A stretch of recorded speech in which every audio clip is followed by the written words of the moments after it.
I want to start by telling the freshmen who've stood up this week how proud I am of all of you. I think you've shown your courage this week. And in the time that I spend in the legislature, the moments we've had doing this bill together in committee and on the floor will be among my most precious. And I couldn't have a better friend to work with on this. But I'd like to talk to you about what this bill, and frankly, what all of these bills are about. Because we're told they have a bigger and a larger meaning. It isn't hate. It's not intolerance.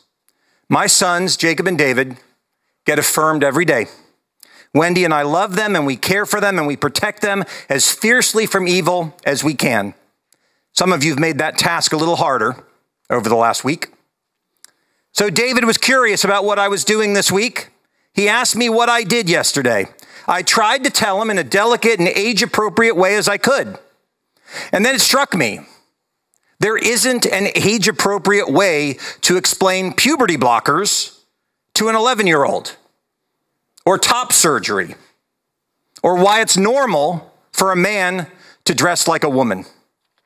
You see, these bills we've heard this week and this session, they're not about bathrooms.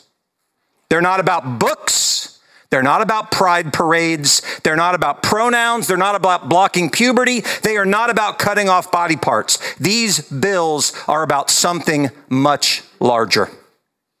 These bills are about whether we, as a legislature, as a state, and as a society, believe in the idea of childhood itself. I want to tell you what the people screaming out there believe.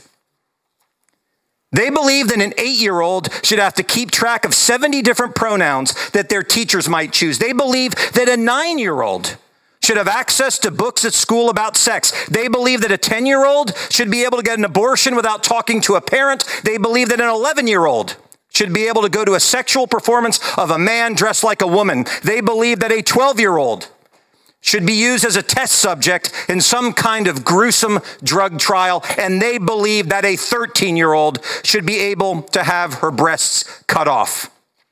They do not believe in the innocence of childhood.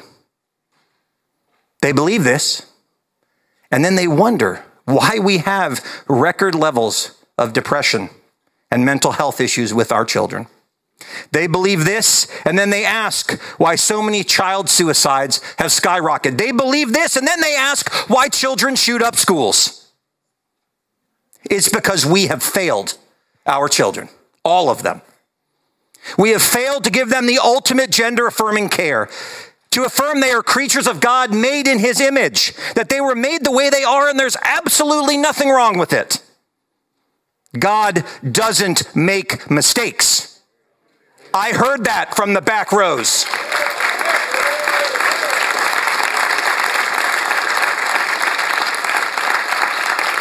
They don't need a lifetime of drugs and surgery to be something they're not.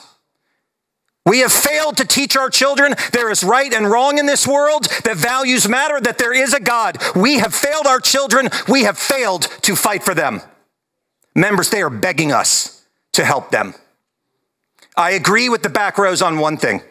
Every so-called transgender person begged us for help in committees. Ralph and I have talked about it. They are not evil. They are victims. I don't hate them. My heart breaks for what has been done to them. I'm haunted by the stories of the children I have talked to who were told this was a good idea and then have had their lives destroyed as a result. I fight for those children. There is evil in this world, and we can fight it here today. We can reject their made-up words of gender-affirming care, cisgender, non-binary, and whatever nonsense they come up with next. We lean in because we are right. We can fight for children. We can declare in unambiguous terms that defying the natural process of puberty is not health care, it is an abomination. We can fight for children.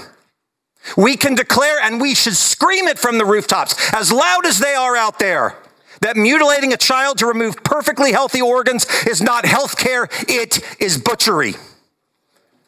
We can fight to return childhood to the era of innocence, where children knew the basics, what bathroom to use, what their pronouns were, that there are boys and that there are girls and they don't have to wonder about it. With these votes on all of these bills, we fight back. There is evil in this world, and we can stand against it today. Not just because we can, because we should, and because we must. We can fight for children. Thank you, Mr. Speaker.